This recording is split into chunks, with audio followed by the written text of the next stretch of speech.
So now here's our very last problem. So we saved kind of like the best for last. Well, actually second to last, and you'll see why. So we have 8x squared plus 12x minus 20 divided by x plus 3 and x squared plus x plus 2. So here, let's go ahead and factor this guy out. So we have, well, actually, you can't even factor it. This guy will not be factorable. So you just have 8x squared plus 12x minus 20 divided by x minus x plus 3, x squared plus x plus 2. So this is not even factorable. The first one is already as a factored, but the next one isn't. So what we're going to do is we're going to add it to a bx plus c, a linear factor on the top. All right, so the same thing is going to happen here. We're going to do exactly the same ideas that we've been doing so far, but now we have to be careful with that bx plus c term. Okay, so let's go ahead and multiply everything by what? By its respective, the denominators. So I'm going to write this guy again.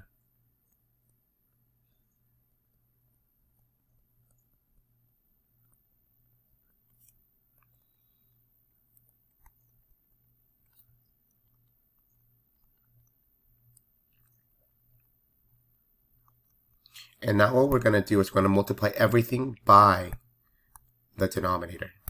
It's fully factored form, which is this guy. So everything is going to be multiplied by that term. So this guy's going to get the x plus 3, x squared plus x plus 2. Same thing here, x plus 3, x squared plus x plus 2. Same thing here, x plus 3, x squared plus x plus 2. So then these guys go away, the x plus 3's go away, and the x squared plus x plus 2 also goes away.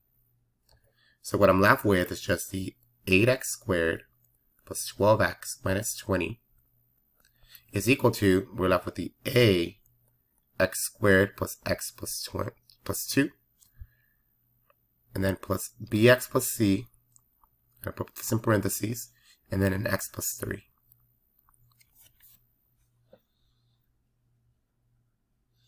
Okay, so here it might get a little complicated to kind of get rid of all this stuff. All right, so let's go ahead and try to figure out how we can get these guys to go away. Now, here's where it gets really complicated because looking at this, it can be really hard. I mean, you can plug in -3 in here and you'll get the a value, but then it might be really hard to get the other two. So we have to be very, very strategic about what we want to do. So let's start off by plugging in -3, okay, because -3 is definitely going to work. So I'm going to plug in x equals -3 squared plus 12 times -3 minus 20 is equal to a times -3 squared plus -3 plus 2 plus b times -3 plus c. Oh, but this whole thing is going to just go away. I don't know why I wrote it. That thing just goes away.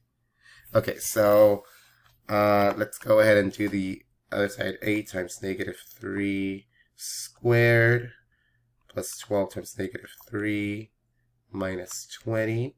So this is going to give me positive 16. And then here, you're going to get 9 minus 3 plus 2. Which is going to give me 8a. Okay, so divided by 8. So you got that a equals 2. Okay, so that's what we got for that guy. All right, now let's go ahead and try to figure out what the other guys are. So maybe if I plug in 0 for b, that might work. So let me try to plug in 0, x equals 0. So you'll have, so the first and the second term goes away, so I'm just left with a -20. This guy and this guy go to 0, so I'm just left with 2a. This guy goes to 0, and this is 0, so you get c times 3, which is 3c. I already know what a is. A is 2, so you got 2 times 2 plus 3c. So you're going to get 4 plus 3c. So negative 24 equals 3c, so c equals negative 8. Okay. All right, now that we know all that, now we just need to figure out what b is. Okay, so let's think of a really nice number. Let's think of 1 maybe. Let's choose 1. X equals 1. So 8 times 1 squared plus 12 times 1 minus 20 equals, so we know what a is. A is just 2. We're going to get 1 squared, which is 1, plus 1 plus 2. B, I'm not sure what b is yet. And then I'm putting in a 1. C is negative 8, so I'm going to just, this is going to be negative 8. And then we're going to have a 1 plus 3, which is 4. Okay, I need to put this all in the calculator. 8 plus 12 minus 20. That's going to give me 0. Oh, yay. Okay, that's nice. Okay, so this is 0. Then I'm going to have 2, 4 times 2 is 8 here. I'm going to get a 4 on the front. And then I get a b minus 8 over here. Okay, so I'm going to get 0 equals 8 plus 4b minus 32. So I get 0 equals 4b minus 24. So I add 24 over, and b equals 6.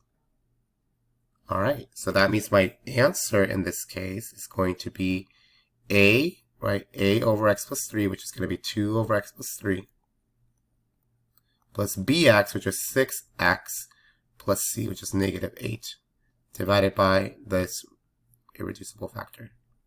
Okay? So yes, you could have done system of equations again. You just would have to FOIL all this guy out and equate the coefficients as well. So which actually wouldn't be as bad if you would have done that. If you would have just stayed there, let's go ahead and just do it really quickly over here so you guys can see. You would have 8x squared plus 12x minus 20.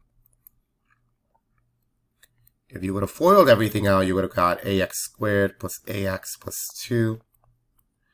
Oh, and that's you gotta FOIL this guy out. Oh, okay. So then you would have had, I gotta move the screen a little bit. Let me zoom out. Then you would have gotten plus bx squared plus 3bc, no, 3bx plus cx plus 3c. So you could have easily done that also. So you would have equated the x squares with all the x squares. So that would have given you 8 equals a plus b. And then you could have equated the x's, 12x, with the ax and the bx and the cx. Okay, oh, I think there's a mistake here. Where did I make a mistake? Oh, I forgot the a. Okay, so then the b's, that would have been 12 equals a plus 3b plus c. And then you would have gotten the last one, which is going to be the negative 20, the 2a, and the 3c. Ooh, maybe it wasn't. Maybe this would have not been the best way. Negative 20 equals 2a plus 3c. Okay, well, maybe this one might not have been the best way to do it. Okay, this looks a lot more complicated. Okay, maybe plugging in numbers actually would have helped a lot more. But just an alternative, especially if you want to go ahead and try to do this. Okay? Now, the last thing that I do want to show you guys, and we won't do the whole problem, is actually being able to do partial fractions with long division. So partial fractions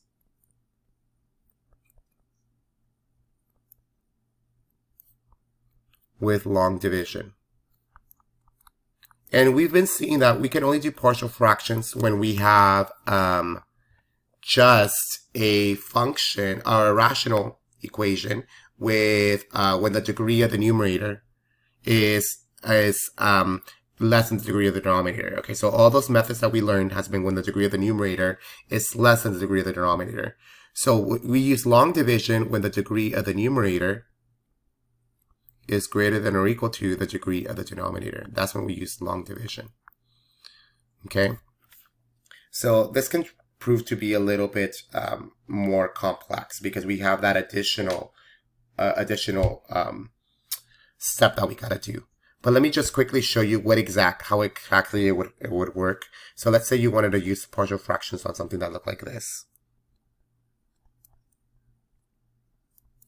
6x squared minus 18, and we divide this by x cubed minus 3x squared. So let's say we have something that looked like that. So here you can see clearly the degree of the numerator is bigger than the degree of the denominator. So one of the things that we got to do to get rid of a degree is to be able to use long division. Unfortunately, we can't use synthetic division here like we did before, but we can still use long division. So long division, so we're going to take the inside, so we have the x to the fourth minus 5x cubed plus 6x squared. Notice that there's no x term, so we have to put a 0x there as a placeholder, and then minus 18. And we're going to divide this by x cubed minus 3x squared.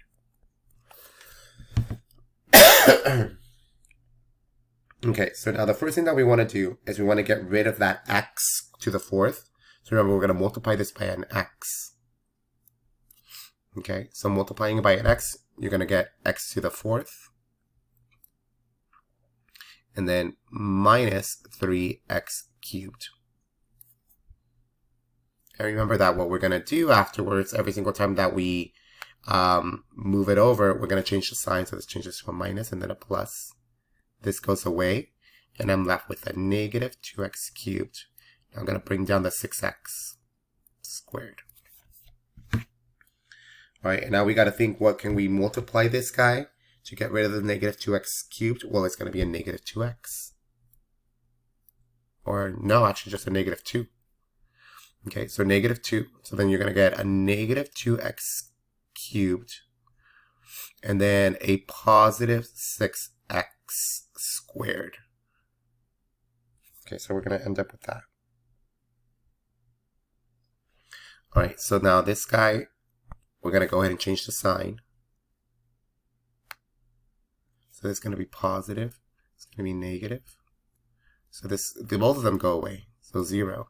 And now we're going to bring down the remaining parts, which in this case is the 0x minus 18.